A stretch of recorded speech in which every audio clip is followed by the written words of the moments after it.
놓치고 싶지 않은 나의 꿈, 나의 인생 첫 번째 시리즈 스텝 1 소망 모든 성공의 출발점 꿈을 꾸기만 해서는 안 된다. 타오르는 소망을 가져야 한다. 무엇을 원하는가?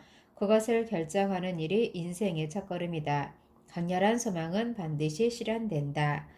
에드윈 C. 번즈가 화물 열차를 타고 뉴저지주의 이스트 오렌지에 도착했을 때 그의 행색은 불황자처럼 초라했다.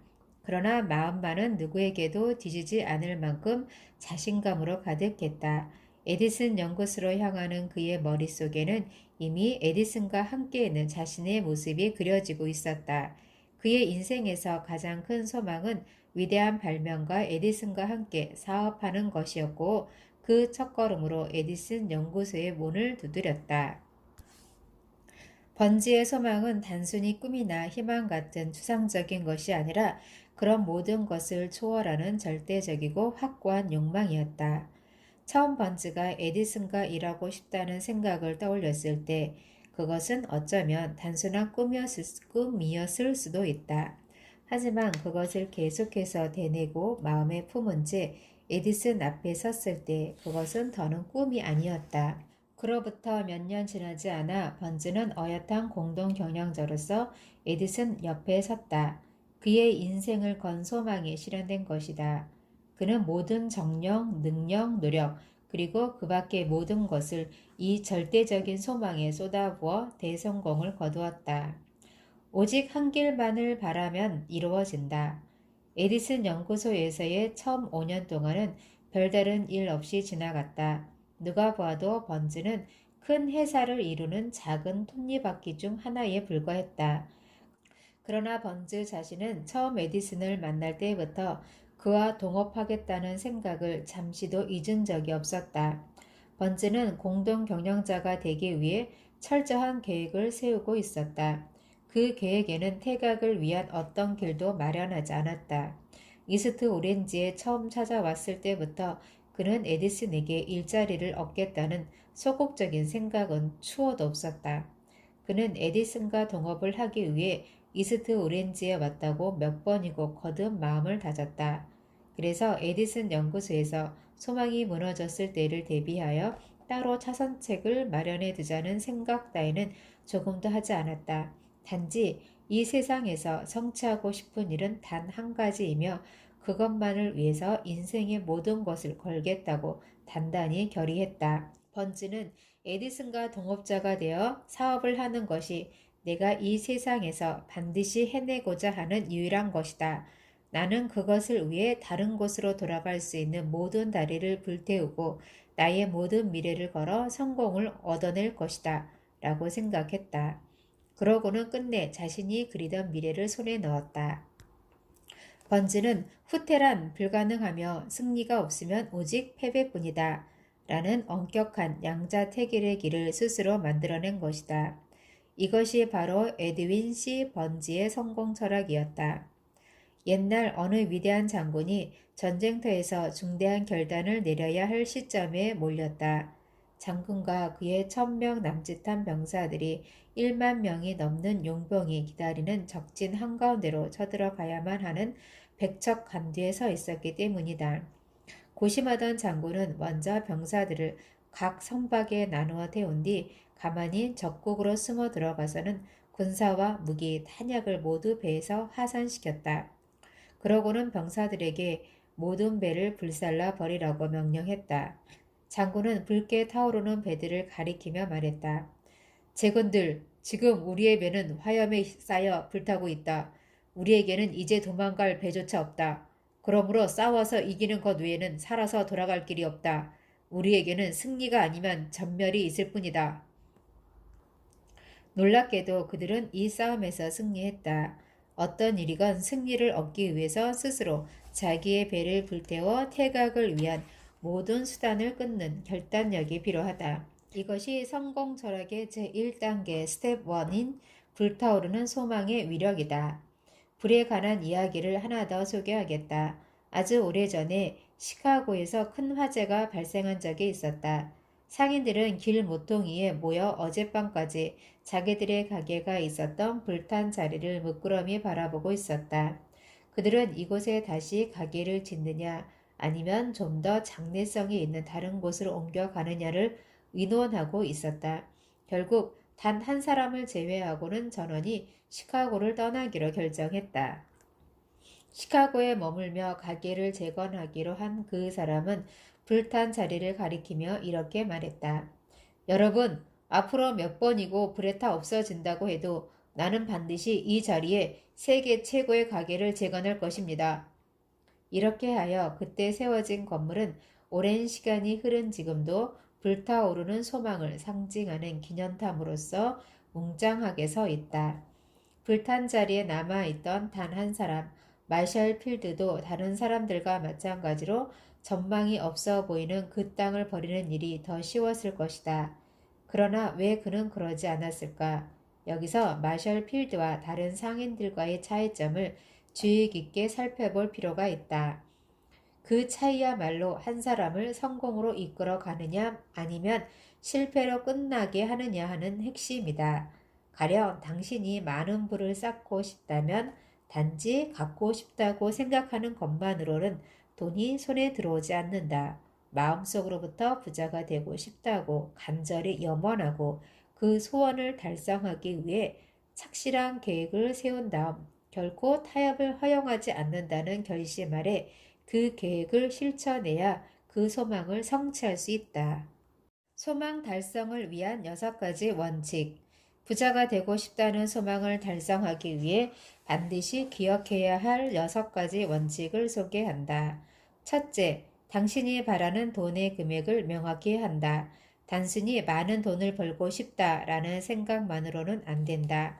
둘째, 당신이 원하는 만큼의 돈을 얻기 위해 당신은 무엇을 할 것인가를 결정한다. 이 세상에 노력 없는 대가란 존재하지 않는다. 셋째, 원하는 금액을 확정했다면 그것을 달성하는 정확한 날짜를 정한다. 넷째, 돈을 얻기 위한 계획을 철저하게 세우고 설령 그 준비가 덜 되었더라도 상관하지 말고 즉시 행동에 들어간다. 다섯째, 위의 4가지 원칙, 가로 열고 얻고 싶은 돈의 금액, 그러기 위해 할 일, 기일, 철저한 계획, 가로 닫고를 종이에 상세히 적는다. 여섯째, 이 종이에 적은 원칙을 1일 2회 잠자리에 들기 직전과 아침에 일어난 즉시 되도록 큰 소리로 읽는다. 이때 당신은 이미 그 돈을 가졌다고 생각하며 그렇게 믿는 것이 중요하다. 부자가 되기 위해서는 이 6가지 원칙을 정확하게 따라야 한다. 그 중에서도 6번째 원칙이 중요하다. 아직 가지고 있지도 않은 돈을 이미 손에 넣었다고 생각하는 것에 이의를 제기하는 사람이 있을지도 모른다. 그러나 이것이 바로 불타오르는 소망을 현실로 만들 수 있는가 없는가의 갈림길이 된다. 당신이 진심으로 돈을 원한다면 그 돈이 손에 들어왔을 때의 일도 상상할 수 있을 것이다. 마음의 움직임이 가지고 있는 위대한 힘을 아직 이해하지 못하는 사람 중에는 이 6가지 원칙을 우습게 생각하는 사람이 있을 것이다. 그러나 우리가 흔히 알고 있는 철강왕 앤드류 카네기 역시 이 6가지 원칙을 실행해 철공소의 노동자에서 세계적인 대부호가 되었다. 또 한 가지 알아두어야 할 것은 이 6가지 원칙은 단지 돈벌이에만 쓰이는 것이 아니고 다른 소망을 성취하는 데도 유용하다는 것이다. 이 원칙은 그다지 어려운 일이 아니며 어떤 희생이나 수준 높은 교육이 필요한 것도 아니다. 중요한 것은 소망이 반드시 이루어진다는 것을 굳게 믿고 성공의 문은 반드시 열린다는 상상력을 지니고 있어야 한다는 점이다. 실제로 많은 사람이 처음에는 꿈을 꾸고 무언가를 간절히 바라다가 그것이 이루어진다는 굳은 믿음 아래 계획을 세워 막대한 재산을 모았다. 지금 당장 부자가 되고 싶다는 명확하고 열렬한 소망과 반드시 부자가 될 것이라는 믿음만 있으면 성공할 수 있다. 포기하지 않는 공상가는 성공한다. 부를 염원하는 사람들은 우선 우리가 사는 이 세계가 끊임없이 변하고 있다는 사실을 알아야 한다. 새로운 지도자, 새로운 발명품, 새로운 텔레비전 프로그램, 새로운 영화 등이 계속 등장한다는 사실을 언제나 인식하고 있어야 한다. 이 발전된 모습의 이면에는 소용들이 지닌 에너지가 있다. 바로 이것이 불타오르는 소망임을 간과해서는 안 된다. 세계적인 지도자로 존경받았던 사람들은 아직 볼 수도 만질 수도 없는 미래를 확신하는 힘을 가지고 있었다. 그래서 마천루를 세우고 도시를 건설하고 공장을 세우고 비행기와 자동차 등 인류 생활에 편리한 모든 것을 만들어낼 수 있었다.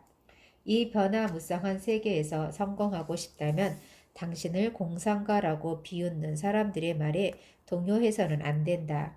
나태하고 병약한 비관주의자가 새로운 세계를 창조한다는 것은 있을 수 없는 일이다. 당신이 지금부터 하려고 하는 일이 올바른 것이며 그 실현이 멀지 않았음을 믿을 수 있다면 당신은 이미 그 일을 완성한 것이다. 만일 실패하면 어떻게 할 것인가 하는 걱정은 무시해도 좋다. 그런 걱정을 하는 사람은 어떤 실패에도 그 이면에는 반드시 가치 있는 성공의 씨앗이 감추어져 있다는 사실을 모른다. 에디슨은 전등을 발명하기 전 수천 번 실패했지만 끝까지 포기하지 않았다. 진실한 공상가는 도중에서 간단히 손을 드는 약한 사람이 아니다. 라는 말처럼 진심으로 무엇인가를 끊임없이 추구하는 사람은 아무리 힘들어도 포기하지 않는다. 담배 체인점 설립을 꿈꾸었던 워렌은 마침내 미국 최대의 담배 체인점을 실현했다. 또 라이트 형제의 하늘을 알아보고 싶다는 진지한 꿈이 오늘날의 우주 여행을 가능케 했다.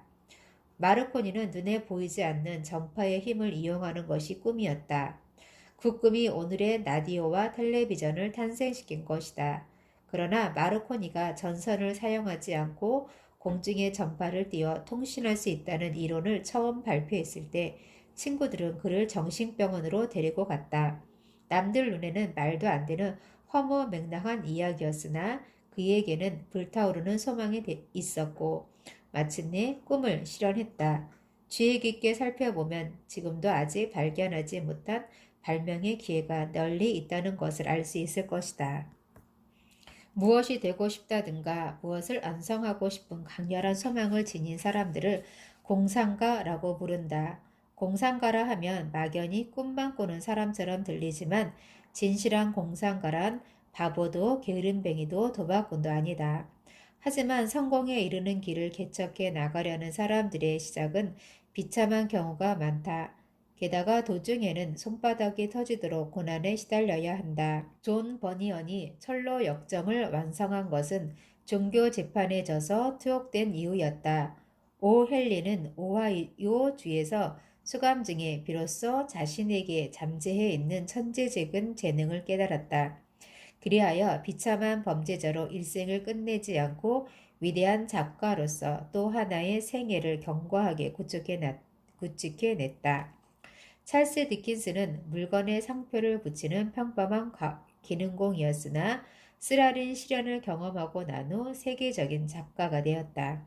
헬렌 컬러는 어렸을 때 큰 병을 앓아 시각, 청각, 언어 장애라는 삼중고를 겪어야 했다. 이러한 불행에도 불구하고 그녀는 역사의 한 페이지에 위대한 인물로 기록되었다. 그는 자신의 생애를 통해 패배를 인정하지 않는 한 누구에게도 패배는 있을 수 없다. 라는 말을 실증한 사람이다. 로버트 번즈는 벽지에 사는 가난뱅이에다가 알코올 중독자였으나 순결무구한 마음을 담은 아름다운 시로 많은 사람의 공감을 얻었다. 베토벤은 귀가 들리지 않는 상태에서도 수많은 명곡을 작곡했으며 실록원을 쓴 영국 최고의 시인 존 밀턴은 시각장애인이었다. 그러나 이 두 사람의 진지한 꿈은 훌륭한 예술이 되어 영원히 기억될 것이다.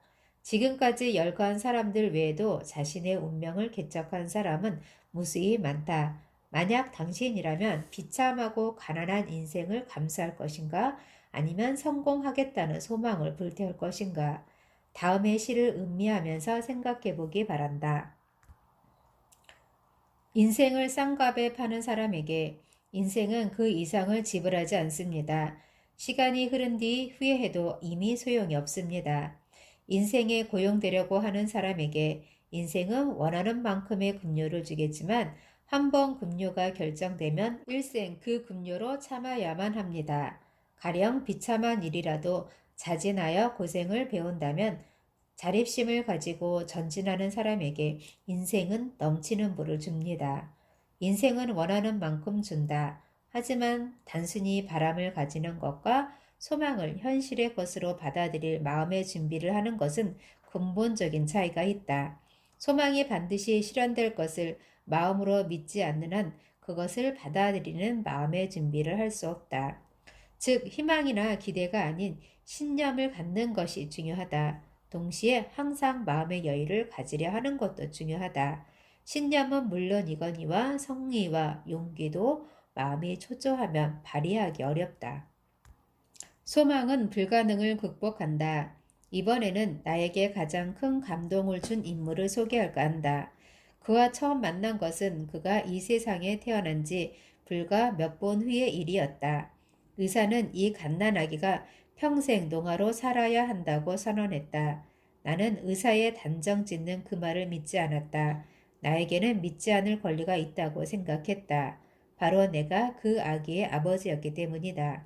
나는 내 아들에게 듣고 말하는 능력이 있을 거라고 믿었다. 왜 그렇게 믿었느냐고 물으면 명확히 대답하기는 힘들다. 하지만 방법만 발견되면 고칠 수 있을 것으로 생각했다. 그때 나는 에머슨의 말을 떠올렸다. 천지를 관장하는 자연의 법칙만이 우리에게 해야 할 일을 가르쳐준다. 그냥 솔직히 따르는 것이 좋다. 사람마다 각자 살아가는 길이 있다. 귀를 기울이고 조용히 들어보면 올바른 가르침이 당신에게도 들릴 것이다. 올바른 가르침, 그것은 곧 소망이다. 무엇보다도 나는 내 아들이 결코 농아가 아니기를 열망하고 있었다. 나의 이 소망은 지금까지 단 한 번도 흔들린 적이 없었다. 나는 듣지 못해도 소리를 두뇌에 전달하는 방법이 있을 것이라는 나의 소망을 아들의 마음속에도 심어주는 일이 가장 중요하다고 생각했다. 내 머리는 이 생각으로 가득 차 있었으나 누구에게도 털어놓지 못했다. 다만 내 아들은 농아가 아니다 라는 생각이 신념이 될 때까지 매일 나 자신에게 다짐했다. 아들이 조금 자랐을 때 청력이 약간 살아있다는 사실을 알았다. 물론 다른 아이들이 말을 하기 시작할 무렵 아들의 표정을 보고 말은 하지 못하지만 청력이 조금은 남아있다는 것을 알았을 뿐이었다. 하지만 나는 그것으로 충분했다. 조금이라도 들을 수 있다면 그 능력을 키울 수 있다고 생각했기 때문이다. 마침 그 무렵 예기치도 못한 데서 희망의 빛이 비치기 시작했다. 내가 축구기를 사왔을 때의 일이다. 아들은 태어나서 처음으로 음악을 듣고 완전히 흥분했다. 축구기가 아주 마음에 든 모양이었다. 아들은 2시간 이상이나 축구기 옆에서 열심히 내 코드를 들었다. 이런 아들의 태도는 골존도라는 주목할 만한 현상이었지만 당시에는 그게 무엇인지도 몰랐기 때문에 그 중요성을 깨닫지 못했다.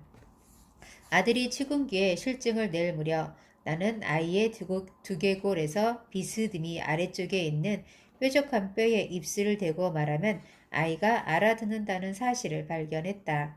그래서 당장 이 새로운 발견을 이용해 아이가 스스로 자유롭게 듣고 말하는 것을 열망하도록 유도했다. 아들은 잠자기 전에 옛날 이야기 듣는 것을 매우 좋아했다.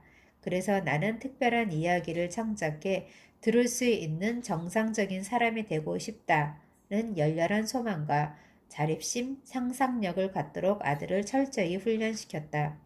이야기를 만들 때 특히 신경을 쓴 것은 아들의 불행은 열등한 것이 아니라 오히려 가치 있는 것이라는 내용이었다. 내 연구를 출간한 여러 철학서적 안에도 불행에는 반드시 그와 동등한 가치가 감추어져 있다는 진리가 쓰여 있다. 그러나 솔직히 말해 당시에는 아들의 불행에 어떠한 가치를 부여해야 할지 제대로 갈피를 잡지 못했다. 지금 와서 돌이켜보면 아들이 시종일관 나를 신뢰해준 것이 매우 고맙다. 노력하면 반드시 보답을 받는다는 나의 말을 아무런 의심 없이 믿어주었던 것이다. 예를 들어 기가 들리지 않아도 학교에 가면 선생님들은 틀림없이 친절히 대해줄 것이며 좀 자라서는 신문을 팔 때도 사람들이 기특히 여겨 더 유리할 것이라는 식의 내 말을 순수하게 믿어주었다. 이런 특별 교육이 열매를 맺기 시작한 것은 아들이 7살이 되었을 때이다. 아이가 직접 신문을 팔아보겠다고 졸랐으나 아내는 강경하게 허락하지 않았다. 하는 수 없다고 생각한 아들은 부모의 도움을 받지 않고 오로지 자기 자신의 힘으로만 신문을 팔겠다고 결심했다. 어느 날 오후 아들을 가정부와 함께 집에 두고 외출했을 때의 일이다. 가정부의 눈을 피해 부엌청으로 빠져나간 아들은 근처 구두방에서 6센트를 빌려 신문 살 미천을 만들었다. 그 돈으로 신문을 구입해 팔고 또 그 돈으로 다시 신문을 구입해 팔고 이렇게 해가 저물 때까지 신문을 팔았다. 마지막에 이익을 결산해 구두방에서 빌린 돈을 갖고 보니 순이익 42센트가 아이의 작은 손에 남았다. 그날 밤 우리 부부가 집에 돌아왔을 때 아들은 그 돈을 손에 꼭 쥔 채 피곤함에 지쳐 곤히 잠들어 있었다. 아내는 아들의 손에 쥐어있는 동전을 꺼내보더니 울음을 터뜨렸다. 그러나 나는 반대로 기쁨에 복받쳐 큰 소리로 환호성을 지르고 말았다. 아들의 마음속에 신념을 심어주려고 했던 노력이 드디어 성공을 거두었다는 것을 이 42센트가 증명해 준 것이다. 아내는 목숨을 걸고 돈을 벌어온 청각장애인 아들의 손을 부여잡고 하염없이 눈물을 흘렸다. 나는 자신의 의지로 거리에 나가 신문을 팔고 온 내 아들에게서 자립심을 갖춘 용감한 어린 실업가를 보았다. 나는 너무나 기뻤다. 오늘의 일이 평생 아이를 용기 있는 사나이로 만들어줄 것이라는 믿음 때문이었다. 믿음이 행복을 가져온다. 청각장애인 소년인 아들은 선생님이 큰 소리로 이야기하지 않으면 전혀 알아듣지 못했지만 대학까지 진학했다. 수화 배우는 것을 원치 않는 아내와 나의 뜻을 따라 아들은 특수학교에 다니지 않았고 일반 학교를 졸업해 대학에 들어간 것이다. 이 일로 학교 사무국과 심한 논쟁이 있었으나 아들이 정상적인 인간으로서 정상적인 학창시절을 보내야 한다는 우리의 신념은 변함이 없었다. 고등학교에 다닐 때는 정기 보청기를 시험해 보기도 했으나 아무런 도움이 되지 못했다. 그런데 대학 생활이 끝나갈 즈음 그의 생애에서 가장 중대한 사건이 그것도 아주 우연히 일어났다. 어느 회사에서 보청기 샘플을 하나 보내왔다. 아들은 보청기에 대해 이미 실망한 적이 있었으므로 처음에는 시험해 보기도 싫은 듯 했다. 그러나 무심코 그 기구를 귀에 대고 스위치를 누르는 순간 마치 마법에 걸린 것처럼 주변 소리가 쏟아져 들어왔다. 그는 생애 처음으로 제대로 들을 수 있는 사람과 똑같은 소리를 듣는 경험을 했다.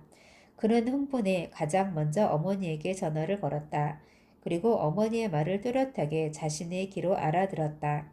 또 다음 날에는 처음으로 교수의 강의를 분명히 들을 수 있었으며 큰 소리가 아니더라도 친구들과 대화를 나눌 수 있었다. 지금까지와는 다른 새로운 세계가 그를 맞이했다. 오랜 소망은 이것으로 이루어졌다. 그러나 우리는 여기서 만족하지 않았다. 진정한 승리, 즉 자신의 불행을 가치 있는 것으로 전환하기 위해 새로운 노력을 기울였다. 새로운 소리의 세계에 황홀감을 느낀 아들은 보청기 회사에 편지를 써서 그의 훌륭한 체험을 상세히 보고했고 얼마 후 그 회사의 초대로 뉴욕에 가게 되었다. 아들은 공장 안내를 받으면서 자신의 경험을 통해 느낀 보청기의 개선점이나 아이디어에 대해 기술주인과 대화를 하다가 돌연 머릿속에 불행을 행운으로 전환하고 그 이상의 가치를 창조하는 방법을 떠올렸다.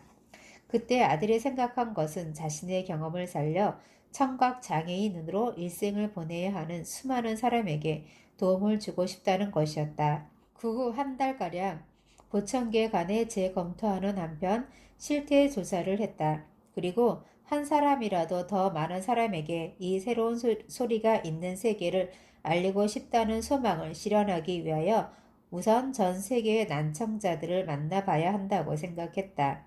그래서 2년간의 행동 계획을 세워 회사에 제출했는데 당장 받아들여졌을 뿐 아니라 그 회사에서 직책도 받았다. 만일 그가 불행한 사람들에게 기쁨과 희망을 주고 싶다고 생각하지 않았더라면 이 불행한 사람들은 언제까지나 구원받지 못했을 것이다. 무엇보다도 우리 부부가 아들의 성격을 이처럼 특별하게 훈련시키지 않았더라면 아들도 보통의 청각 장애인으로 일생을 보냈을 것이다. 듣고 말하는 능력을 얻고 싶다는 소망과 신념을 아들의 머릿속에 싹트게 하여 비장애인으로서의 생활을 동경하도록 교육한 것이 어느 사이엔가 그를 정적의 세계에서 구출한 것이다. 이렇듯 강렬한 소망이야말로 불가능을 가능케 하는 힘이다. 어릴 적부터 내가 그의 마음속에 새겨준 빛나는 미래를 그가 믿었기에 그 믿음이 행복을 가져온 것이다. 다음에 소개하는 두 편의 일화는 소망이 갖는 위대한 힘에 관해 이야기하고 있다. 첫 번째 이야기는 19세기 후반부터 20세기 초반까지 활동한 최고의 박언어 소프라노 마담 슈만 하잉크의 이야기다. 신출내기 시절 슈만 하잉크는 오디션을 받으려고 비엔나 황실 오페라단의 연출가를 찾아갔다. 그러나 그 연출가는 오디션조차 보지 못하게 했다. 그는 초라한 옷차림에 주눅이 들어 어쩔 줄 몰라 하는 소녀를 보고 이렇게 말했다. 그 얼굴로 이 오페라계에서 생활할 수 있다고 생각하니? 그런 거창한 망상은 집어치우고 재봉틀이라도 한 대 사서 일을 해라. 너는 절대로 가수가 될 수 없으니까. 이 연출가는 음악에 대한 지식은 풍부했는지 모르지만 간절하고 열렬한 소망을 지닌 사람이 어떤 일을 해낼 수 있는지에 대해서는 전혀 무지했다. 만일 그에게 그것에 대한 지식이 조금이라도 있었더라면 그때 단 한 번의 테스트도 하지 않고 그녀를 쫓아내는 잘못을 저지르지는 않았을 것이다. 비엔나 황실 오페라단에서 거절당한 슈만 하잉크는 결국 진정으로 원하는 것은 반드시 이루어진다는 신념 하나로 유명한 인류 가수가 되었다. 이번에는 내가 잘 아는 사람의 이야기다. 수년 전 함께 일하던 동료가 병으로 쓰러진 일이 있었다. 그의 상태는 날로 악화되어 수술을 받게 되었는데 의사는 문병 온 나에게 마음의 준비를 해두세요. 너무 늦었습니다. 라고 위감의 말을 전했다. 그러나 동료는 수술실로 들어가기 전 나를 바라보고 이렇게 말했다. 사장님, 염려하지 마세요. 곧 돌아올 테니까요. 담당 간호사는 그를 불쌍하다는 듯이 바라보았다. 의사와 간호사는 그의 죽음을 생각하고 있었으나 환자 자신은 그런 생각을 조금도 하지 않았다. 그는 모두가 부정적인 의견을 말하는 중에도 자신은 완치하리라고 믿었다. 그리고 정말 약속한 대로 그는 원기를 회복하고 돌아왔다. 나중에 의사는 이렇게 말했다. 생명에 대한 불타오르는 소망이 그를 구했습니다. 만약 조금이라도 죽음을 받아들였다면 살아나지 못했을 것입니다. 이렇듯 꿋꿋한 10년 위에 자리 잡은 소망의 힘은 사람을 죽음의 10년에서 끌어내기도 하고 수백 번 실패했을 때도 회복할 힘을 준다. 또한 평생 소리를 듣지 못하고 살 수도 있었던 내 아들에게 아름다운 소리를 듣게 해주었다. 그렇다면 어떻게 해야 이 타오르는 소망을 자신의 것으로 만들어 사용할 수 있을까? 그것은 다음 단계에서 밝혀질 것이다. 간절하고 열렬한 소망을 가져라. 불타오르는 소망이 진가를 발휘할 때 승리는 이미 당신의 것이다. 패배를 생각할 필요는 없다. 소망은 일시적인 패배에서 당신을 재정비시키고 당신에게 승리를 가져오는 힘이다. 진정으로 원하는 마음을 갖고 노력한다면 불가능을 가능으로 바꾸는 것도 어렵지 않다. 자기 자신이 인정하지 않는 한 이 세상에 불가능이란 없다.